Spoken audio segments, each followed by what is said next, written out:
Habari za wakati huu, ndugu jamaa na marafiki, wadau wangu wa mbwa. Kwa majina anaitwa Adam Yoram, dog trainer kutoka Raha Dog Training. Tupo hapa Kimara, Mwisho, Matenkeni.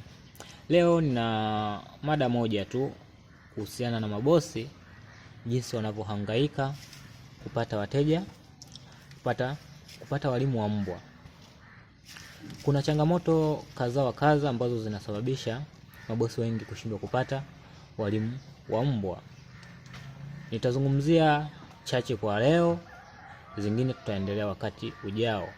Zipo kama changamoto 6, ila nitazungumzia 3 kati ya hizo, zingine tutazungumzia wakati ujao. Changamoto ya kwanza, mabosi wengi wanakosa trainer wa kuaminika. Trainer wa kuaminika kivipi? Trainer hana elimu, hana ujuzi, anachukua tu pesa na kupoteza muda, lakini hana matokeo. Hiyo ni changamoto ya kwanza. Changamoto ya pili, ushirikiano ama mawasiliano baina ya mwalimu na bosi wake. Utakuta mwalimu anafundisha tu peke yake, ila bosi hajui chochote, anashindwa kufundisha mbwa wake nyumbani. Hiyo ni changamoto kubwa sana, na mabosi wengi wanalalamika kupitia hivyo kwamba mbwa wangu mimi hajaelewa, kwa sababu ya mwalimu kutokuwa na mawasiliano na mmiliki wa mbwa. Ukiwa na mawasiliano na bosi, basi kazi yako itakuwa nzuri na bosi atakufurahia. Na changamoto ya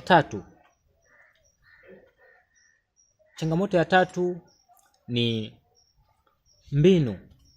Wengi wanatumia mbinu za kizamani. Wanatumia mbinu kali ambazo zinamnyima mbwa amani. Nikimaanisha kwamba wengi wanatumia kupiga mbwa, kutokuwapa chakula, kutokuwapa sifa, wanatumia hash ambazo zinasababisha mbwa kuja kuwa muoga. Nashukuruni sana. Kwa leo naomba tuishie hapo kwa sababu muda wangu umeniishia.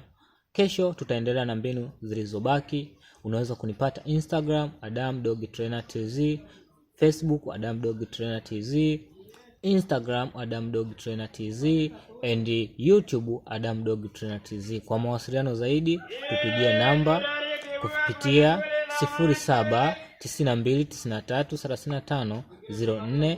Asanteni sana, karibuni sana kwa ushauri na mafunzo bora.